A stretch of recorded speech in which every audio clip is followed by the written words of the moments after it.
Oke, selamat siang semuanya. Assalamualaikum warahmatullahi wabarakatuh. Siang ini kita akan membahas tentang diagram blok dan grafik aliran sinyal sistem, terutama di diagram bloknya ya. Kita langsung lanjut ke materi kita. Kita masuk ke diagram blok di sini. Diagram blok suatu sistem adalah suatu penyajian bergambar dari fungsi yang dilakukan oleh tiap komponen dan aliran sinyalnya. Jadi di sini diagram blok sistem kontrol berarti dia itu nanti bisa menggambarkan atau menjadi gambaran setiap fungsi dari masing-masing komponen. Entah itu mungkin nanti controllernya, aktuator, atau mungkin plant gitu. Jadi di situ bisa digambarkan menggunakan diagram blok. Kita lanjut di poin atasnya. Suatu sistem kontrol, sini ya, ini sistem kontrol, ini diagram blok. Jadi suatu sistem kontrol dapat terdiri dari beberapa komponen. Untuk menunjukkan fungsi yang dilakukan oleh tiap komponen dalam sistem kontrol biasanya digunakan suatu diagram yang biasa disebut dengan diagram blok atau diagram balok di sini. Jadi di dalam sistem kontrol itu nanti dia ada beberapa komponen atau enggak dia tersusun dari banyak komponen atau beberapa komponen yang masing-masing komponen nanti digambarkan dengan diagram bloknya masing-masing gitu. Dalam diagram blok kita dapat membuat blok-blok yang tadi ya sudah saya katakan dia bisa menjadi representasi dari sistem kontrolnya sendiri. Coba kita akan gambarkan deh, kita coba bikin sebuah diagram blok sederhana. Misalkan di sini kita punya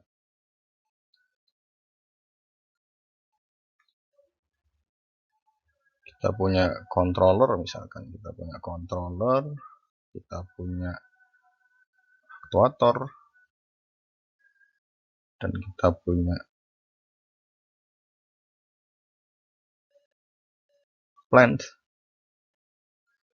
Kemudian nggak lupa kita berikan feedback di sini, kita berikan feedback.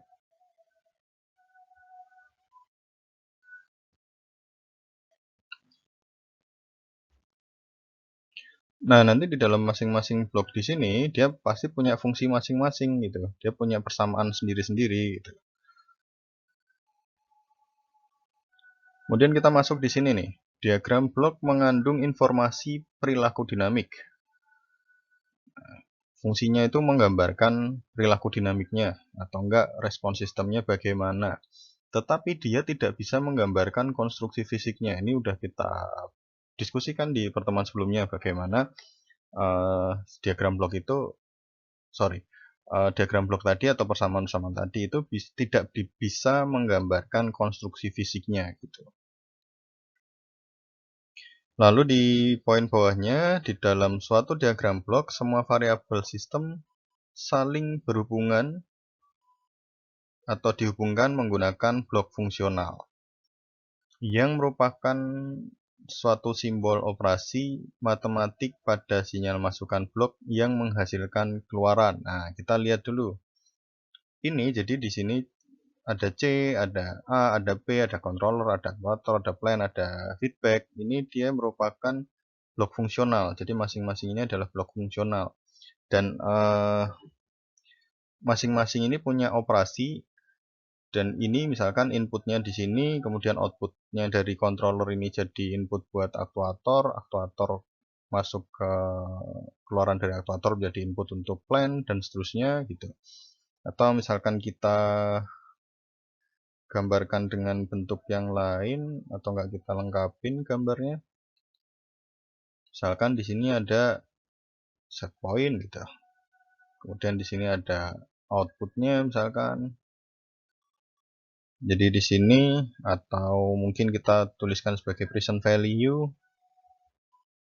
atau mungkin kita boleh menyebut output atau respon sinyal gitu. Ini present value ini adalah nilai yang dia terukur ya. Jadi inputnya bagaimana atau set pointnya bagaimana, terus bagaimana sih realnya gitu.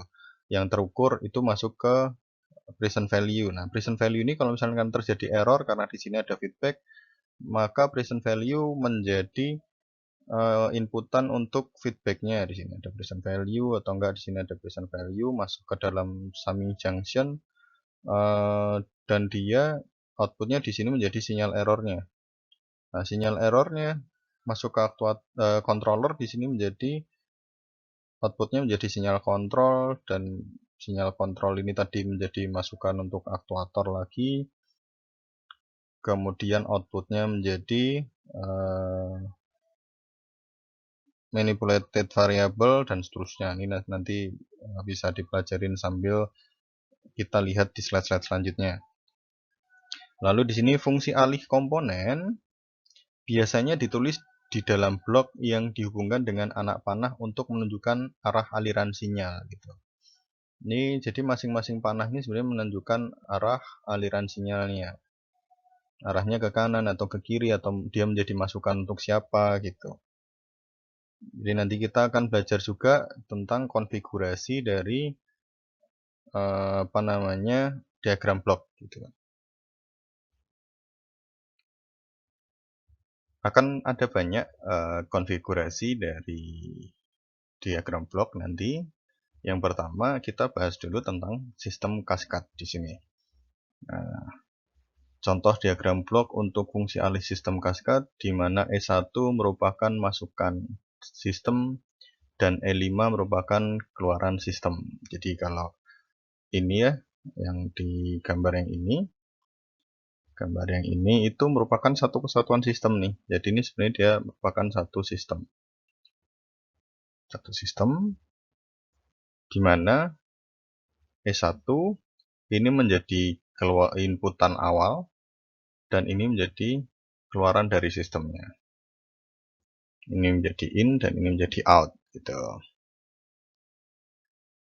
Yang perlu kita perhatikan di sini adalah bahwa ini ya, E1 menjadi input untuk blok G1, dan keluaran dari blok G1 adalah E2, yang nanti nilai E2 ini akan menjadi inputan untuk blok G2. G2 outputnya E3 yang menjadi input untuk G3, dan seterusnya sampai kita dapat E5. Nah, yang perlu kita perhatikan itu di bagian sini, Jadi secara umum ya, untuk diagram blok sendiri itu kalau kita mau nyari output dari diagram bloknya, itu merupakan perkalian dari input dengan sistemnya. Jadi di sini kalau misalkan kita mau nyari berapa sih output E2 gitu dari sistem atau dari blok G1 gitu, maka E2 sama dengan E1 dikali G1, atau enggak kalau di sini tuliskannya G1S dan E1S. Ingat di sini dalam bentuk domain S, berarti ini domainnya dalam domain Laplace gitu. Kemudian ini udah ya di E2. Kemudian E3 berarti G2 dikali E2, E4 G3 kali E3, E5 G4 kali E4. Nah, kita mau nyari E5 nih, berarti E5-nya tadi G4 kali E4. Coba kalau misalkan kita substitusikan masing-masing nilai gitu. Kita punya E4. E4 itu disubstitusikan, E4-nya berapa? E4 itu adalah G3 dikalikan dengan E3 misalkan di sini. Jadi kita punya G4 dikali G3 kali E3. E3 kita substitusikan lagi, E3 adalah G2 dikalikan dengan E2. Jadi kita punya G4 kali G3 kali G2 dikali E2. Kita substitusikan lagi E2. E2 itu adalah G1 kali E1 di sini. Jadi kita punya persamaan E5 sama dengan G4 dikalikan dengan G3 dikalikan G2 dikalikan dengan G1 dikalikan dengan E1. Nah, pada persamaan yang ini. Ini adalah persamaan sinyal pada E5. Persamaan E5. Jadi kita punya E5 sama dengan G1, G2, G3, G4 dikalikan dengan E1. Nah, ini masih dari persamaan sistemnya. Terus kalau misalkan kita mau tahu nih bagaimana persamaan atau fungsi alih dari satu sistem ini, sistem kasket gitu. Kita kan pengen tahu fungsi alihnya. kemarin kita udah belajar bahwa fungsi alih itu bisa diperoleh dari apa? Keluaran dibagi dengan masukan. Persamaan keluaran dibagi dengan persamaan masukan. Maka kita punya di sini persamaan E5 dibagi dengan E1. Jadi kan kita punya ini ya. Kita punya E5 dibagi dengan E1. Ya, jadilah fungsi transfernya atau fungsi alihnya adalah E5 per E1 sama dengan G1 kali G2 kali G3 kali G4. Nih, kita peroleh di sini. Konfigurasi yang kedua, di sini kita masuk ke sistem negatif. Jadi seperti pengertiannya ya, sesuai dengan namanya gitu. Jadi di sini negatif feedback atau di sini ada yang namanya umpan balik negatif itu. Di sini ada umpan balik negatif. Di sini dituliskan bahwa contoh diagram blok untuk fungsi alih sistem negatif feedback atau umpan balik negatif, di mana RS merupakan masukan sistem dan CS merupakan keluaran dari sistem. Oke. Kita coba jelaskan ya. Umpan balik negatif itu maksudnya gimana gitu. Jadi kalau ya yang bisa kita lihat di diagram bloknya ya. Jadi kan maksudnya di sini kalau kita lihat ini output di sini itu kita kembalikan lagi ke depan gitu. Sama seperti halnya kita memfeedbackkan suatu nilai sensor gitu, yang kemudian nanti kita akan bandingkan dengan nilai set point-nya di sini. Kita bandingkan dengan nilai set point-nya. Nah, jadi karena kita di sini sinyal keluarannya kita kembalikan lagi ke depan, entah di sini itu ada bloknya atau enggak gitu. Jadi ini kita nanti akan kembalikan ke depan dan akan kita kurangkan gitu. Jadi di sini kita kurangkan, makanya di sini tandanya negatif. Ini bukan tanpa maksud dan tujuan. Artinya kalau misalkan di summing junction ini di sini feedbacknya negatif, berarti ini adalah negatif feedback gitu. Nah, setelah nanti dikembalikan ke depan, nanti kita kurangkan gitu dengan nilai yang lain gitu. Misalkan dengan set point-nya di sini. Lalu pertanyaannya adalah apakah nanti positif feedback itu ada gitu. Ya, positif feedback itu nanti ada gitu. Jadi ini nanti tergantung sistemnya. Sistemnya mau seperti apa? Apakah dia mau berupa sistem negatif atau sistem positif itu nanti tergantung. Tapi untuk sistem positif feedback itu biasanya merupakan sistem yang nggak stabil gitu. Nanti kita juga akan belajar kenapa sih kok dia bisa nggak stabil. Itu nanti ada hubungannya dengan persamaan matematikanya gitu. Atau persamaan Laplace-nya ya. Jadi nanti kita akan belajar tentang kestabilan gitu. Jadi di sini kita langsung aja ke diagram blok sistem negatif feedbacknya seperti ini pada gambar gitu.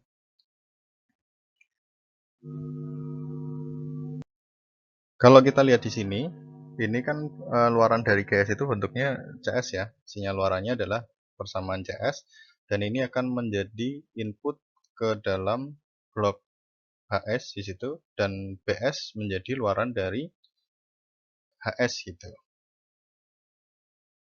Sehingga kalau misalkan kita tadi ya pakai definisi tadi di awal bahwa output sama dengan input dikalikan dengan persamaan di bloknya gitu. Maka BS sama dengan di sini BS sama dengan HS dikalikan dengan CS di sini. Lalu kita lihat di penjumlahan sistemnya. Di sini kita mau ngecek ES nih. Maka ES ini adalah penjumlahan dari RS dan BS. Karena BS-nya nilainya negatif, di sini BS-nya nilainya negatif, maka ES sama dengan RS min BS di sini. Ya.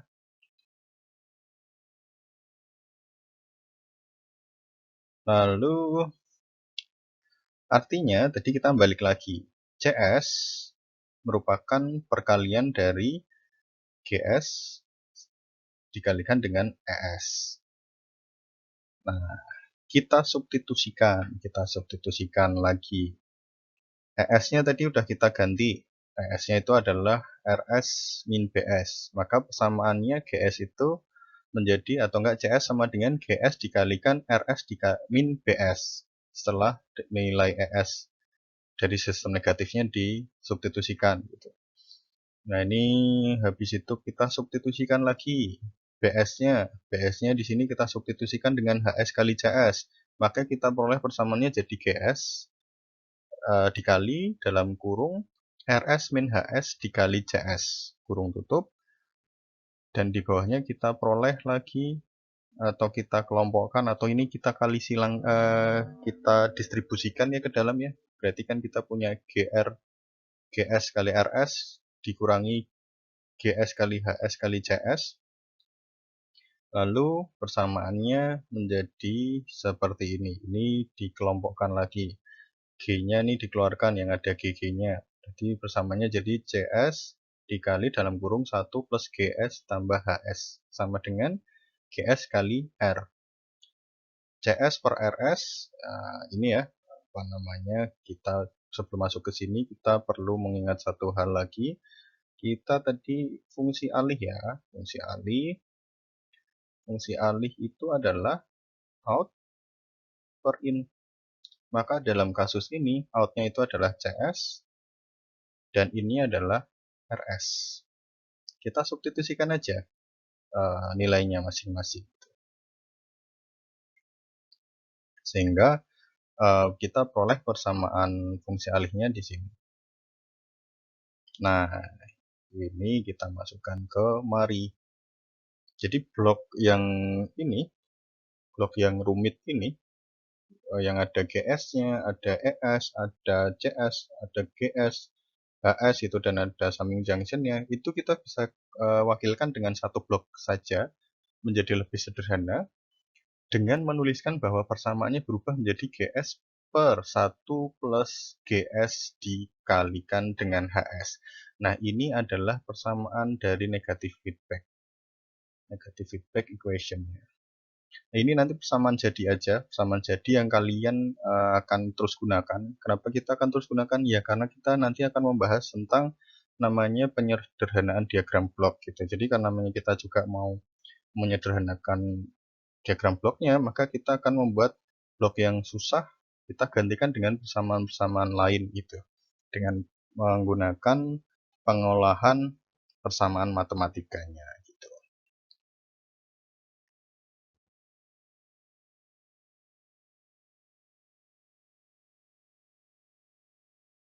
Sekarang kita masuk ke penyederhanaan diagram bloknya gitu. Jadi kita masuk ke penyederhanaan diagram blok.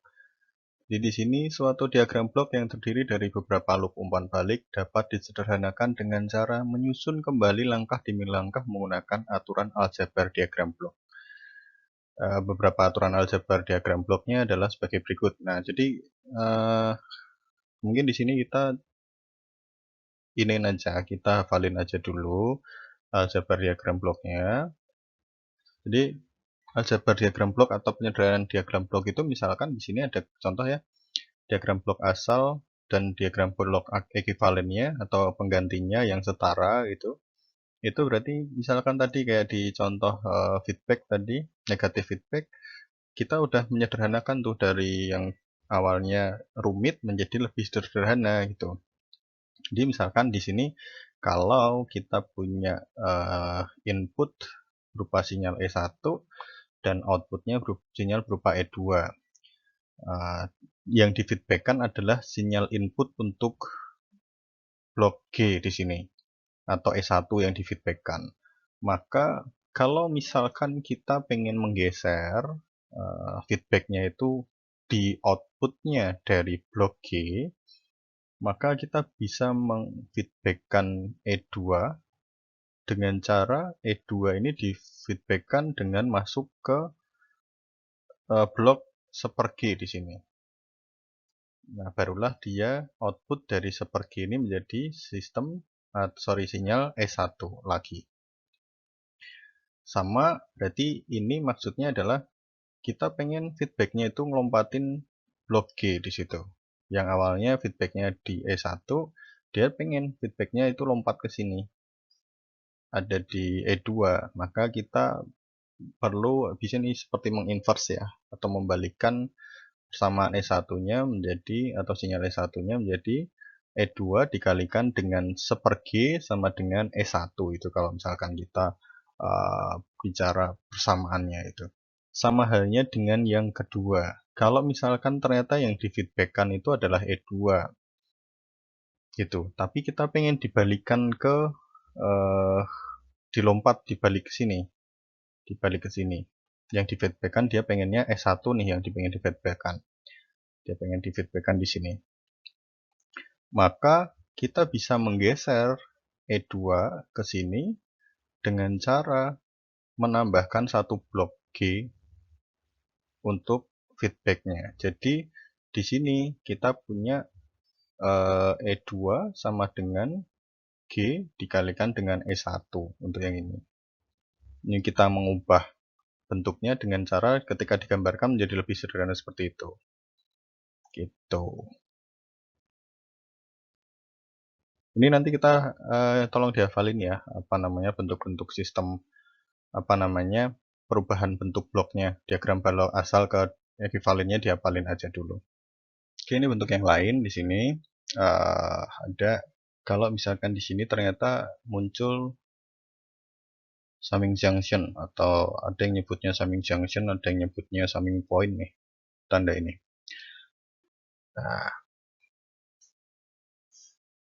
kalau misalkan di sini negatif, berarti ini feedbacknya negatif. Kalau positif, berarti nanti feedbacknya positif. Ini berarti outputnya di sini, misalkan di sini ada sinyal F gitu, atau E4, maka E4-nya di situ, misalkan di sini ya, ada E4, berarti di sini kita punya E4 sama dengan E1 min E3, itu kayak yang di persamaan di depan. Maka kalau misalkan di sini kita feedbacknya itu masuknya ke S1, tapi kita pengen menggeser feedback ini ke E2 gitu, atau kita geser ke kanan gitu, kita ngelompatin blok G di sini, kita pengen summing junction untuk input feedbacknya itu masuknya setelah blok G gitu, kita geser, maka kita bisa menambahkan di sini blok G lagi. Jadi E3 masuk ke G, nanti di sini misalkan input, dan di sini nggak ada ya. Misalkan di sini jadi E4 gitu. Berarti masukkan ke sini itu menjadi nilai E3 kali G untuk input nilai feedbacknya, dan ini akan setara dengan nilai E3 yang masuk ke inputan G di sini. Akan ekivalen gitu. Lalu gimana kalau sebaliknya, kita pengen mundurin nih yang feedbacknya awalnya di outputnya G atau input di sini gitu, untuk blok selanjutnya misalkan kita pengen geser jadi inputnya G gitu, kita geser ke sebelum G, sebelum masuk ke sistem G, maka summing junction tadi kita geser ke sebelumnya dengan cara menambahkan blok 1/G di sini. Kita nambahin blok 1/G. Nah, ini E3, maka di sini misalkan kita punya M4 ya, maka M4 itu sama dengan M4-nya sama dengan 1/G dikalikan dengan E3 gitu. Lalu untuk yang terakhir di gambar yang di sini R, ini negatif feedback, ini persis yang tadi sudah kita bahas di sebelumnya, negatif feedback.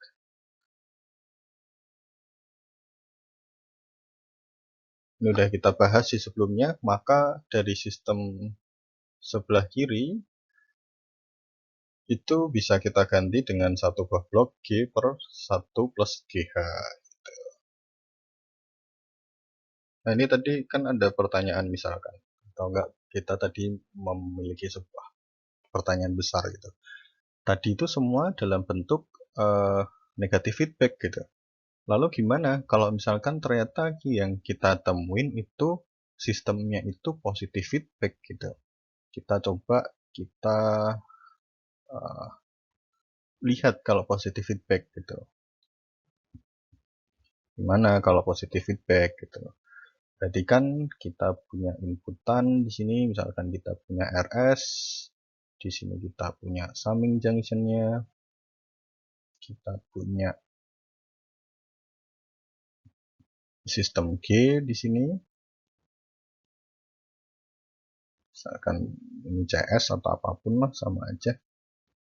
Kemudian misalkan di sini kita punya blok H,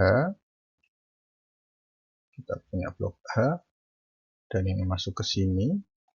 Nah ingat ya kalau negatif feedback itu tadi di sini itu di sini akan bernilai negatif, kalau positif feedback ditandai di sini plus semua di summing junction-nya. Nah, maka ini kan berarti inputan di sini, sinyal di sini itu kan bakal menjadi misalkan ini apa ya? Misalkan ini ES deh, misalkan di sini ES.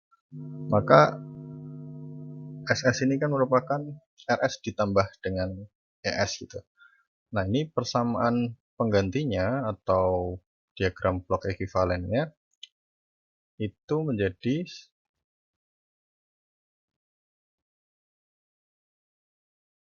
G per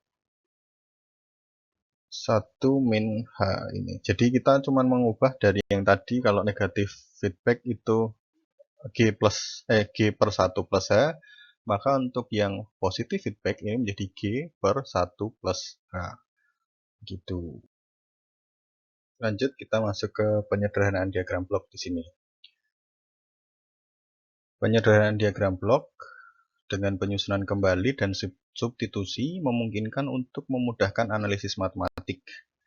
Dalam menyederhanakan suatu diagram blok, maka fungsi alih dalam diagram blok yang baru menjadi lebih kompleks karena adanya penambahan pol-pol baru dan zero baru. Ini minggu lalu udah saya sampaikan pol and zero. Pol itu adalah tiangnya, jadi yang ketika dia bisa menjadi nilai yang tarik tidak berhingga, dan zero itu menilai nolnya di mana. Jadi kalau misalkan mau kita ingat lagi, pol itu adalah akar-akar penyebut,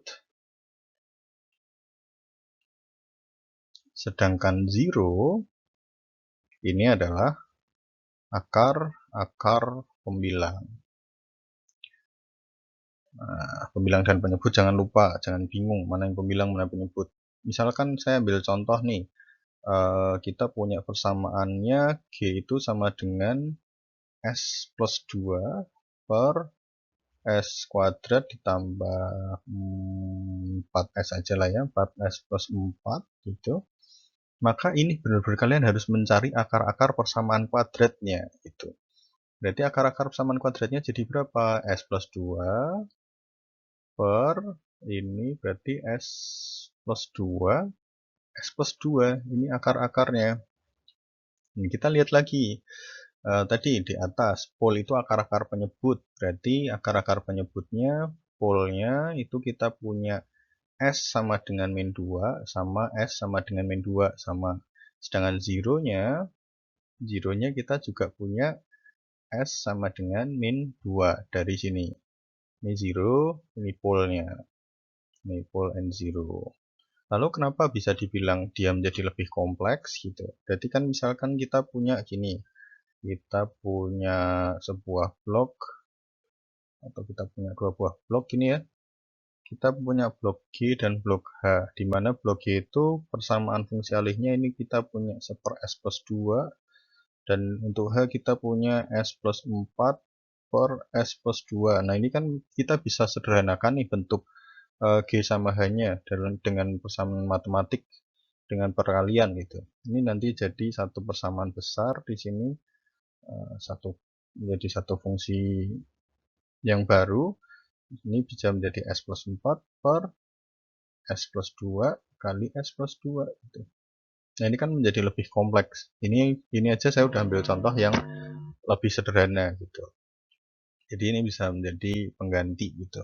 Dengan ada penambahan apa? Ada mungkin ball yang bertambah atau mungkin zero yang bertambah gitu.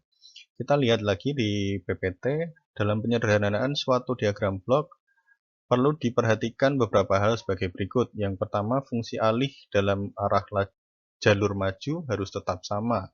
Kemudian yang kedua, hasil fungsi alih sekitar loop harus tetap sama. Jadi gini, kita tadi kan pengen ada ekivalensi antara bentuk penggantinya dengan bentuk aljabarnya.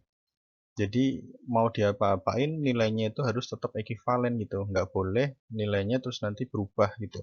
Yang awal dengan yang akhir itu nanti tidak boleh dilakukan di dalam penyederhanaan diagram blok.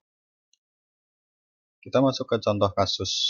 Jadi di sini ada contoh kasus penyederhanaan diagram blok untuk mencari fungsi alih gitu. Ini diagram blok awalnya gitu, kita bisa lihat bersama. Ini cukup banyak persamaannya, ada summing junctionnya ada 3 atau summing pointnya ada 3. Satu di sini ini negatif feedback, ada positif feedback, bloknya ada G1, G2, G3, G4. Bentuk feedbacknya ada blok H2, ada H1 dan H3 gitu. Jadi langkah awal yang harus kita lakukan di sini kita lihat dulu siapa yang paling mungkin disederhanakan atau kita ubah itu. Mau dikalikan atau digimanain kita lihat.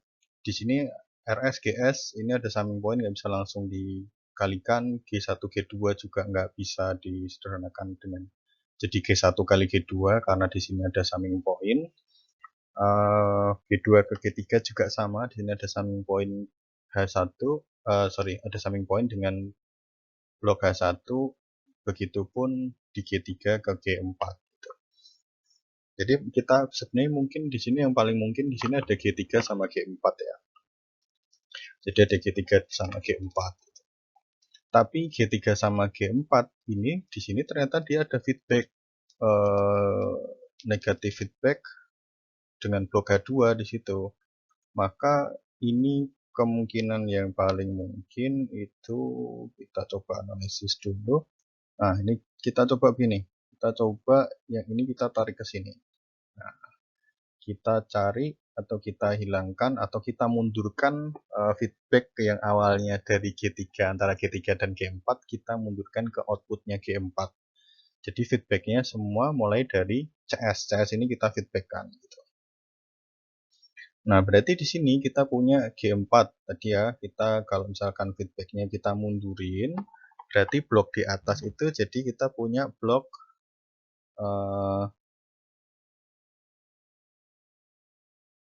H2 dan kita punya blok seper G di sini. Karena ini G-nya dari G4, berarti kita punya seper G4. Ini nanti di sini. Nah, berarti ini kan bisa dikalikan nih, kita kalikan. Berarti nanti blok penggantinya di sini kita menjadi H2 per G4. Ini yang di sini. Nah, ini digantikan dengan blok H2 per G4. Hilang, mundurlah satu feedback dari antara G3 ke G4 gitu. Nah, otomatis dengan sudah tidak adanya tidak adanya feedback di antara G3 dan G4, maka G3 dan G4 ini bisa kita kalikan gitu. G3 dan G4 bisa kita kalikan, kita nanti bisa punya blok penggantinya nanti kita punya blok pengganti itu G3 dikalikan dengan G4 di sini. Nanti di bagian sini bisa kita ganti dengan G3 kali G4 karena sudah nggak ada summing junctionnya, nggak ada feedbacknya di sana.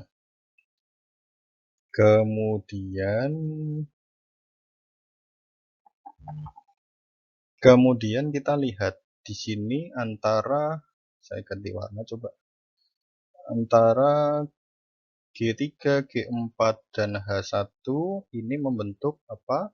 Ini membentuk positif feedback. Di sini membentuk positif feedback di sini. Maka kita bisa ganti persamaannya tadi. Kalau positif feedback itu jadi apa? Positif feedback berarti kita punya, misalkan di sini kita punya ada summing ya di situ ya, ada summing point. Kita punya sistem G dan di sini ada feedback H, input di sini positif, di sini positif, maka persamaannya di sini jadi bloknya itu jadi G per 1 min GH kalau positif feedback gitu.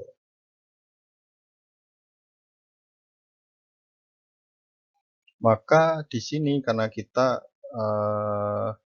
yang di atas itu G4 kali G3 dan di sini kita punya H1, terus di sini ada summing pointnya atau summing junction, positive feedback, maka blok ini bisa kita ekivalenkan dengan kita substitusi ke sini ya. Kita substitusi ke sini berarti kita punya apa? Kita punya G3 kali G4 per 1 min G3 G4 dikalikan dengan H1. Nah, ini blok ini kita sederhanakan lagi. Nah, ini blok hijau ini nanti menjadi ini. Ini caranya.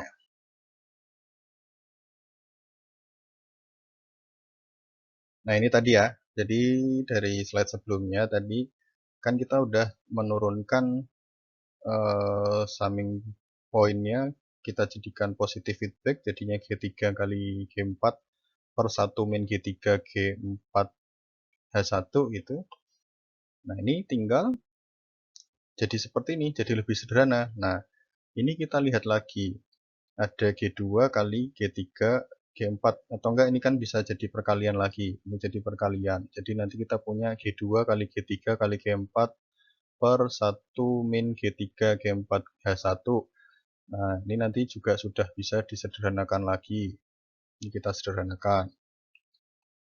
Kemudian di sini dia bertemu dengan H2 per G4 bloknya di sana. Nah, di sini membentuk negatif loop. Nah, ini yang di garis putus-putus ini adalah negatif feedback. Kita punya negatif feedback di sini. Nah, udah negatif feedback. Negatif feedbacknya kita buat lagi. Kita buat negatif feedbacknya. Nah, persamaan negatif feedback ini bisa kalian lihat di sini. Kalian lihat di sini. Kan tadi ya, kalau negatif feedback kita punya apa namanya G per 1 plus G kali H gitu.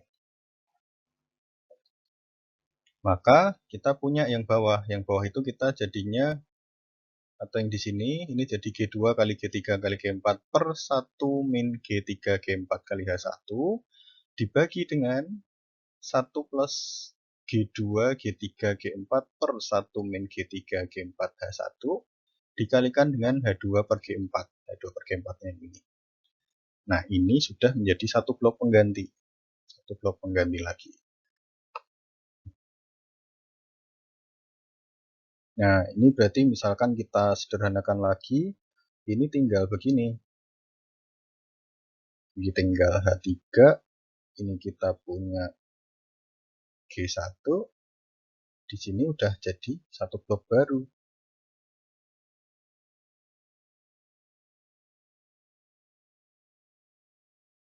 Misalkan ini saya anggap persamaan ini saya jadi A dulu aja lah, jadi A gitu. Maka ini kan kita tinggal punya ini apa? Oh, ini negatif feedback lagi ya. Ini negatif feedback, ini min, ini plus. Berarti kita punya G1 kali A1. Berarti G1 dikalikan dengan persamaan yang ini. Ini persamaan yang ini. Nah, itu menjadi CS-nya. Kita peroleh pada akhirnya nanti kan terutama untuk fungsi alih ya. Jadi ini nanti dapat negatif feedback. Negatif feedbacknya nanti jadi persamaan akhir CS-nya. CS-nya itu persamaan akhirnya jadi ini. Nanti setelah negatif feedback ini dikerjain semua gitu. Nanti kan jadi ini jadi satu blok besar ya. Nanti jadinya kita punya begini. Jadinya cuma seperti ini aja. RS, ini CS, dan ini adalah misalkan blok B. Ini kita punya blok penggantinya B aja dulu misalkan. Maka untuk fungsi transfernya atau fungsi alihnya itu kan CS dibagi dengan RS, input dibagi dengan out. Out dibagi in gitu. Maka ini persamaan CS-nya G1 kali G2 kali G3 kali G4 per 1 min G3 G4 H1 ditambah G2 G3 kali H2 per 1 plus G1 G2 G3 G4 H3 ini H3 kemudian 1 min G3 G4 H1 ditambah G2 G3 ini dipanjangin lagi aja H3 ditambah G1 G2 G3 G4 H3 itu. Ini persamaan akhirnya. Sorry. Enggak sepanjang itu sih. Ini yang bagian atas itu enggak. Ini itu kita ini dulu. Ini H3 per ini H1 ditambah G2 G3 H2.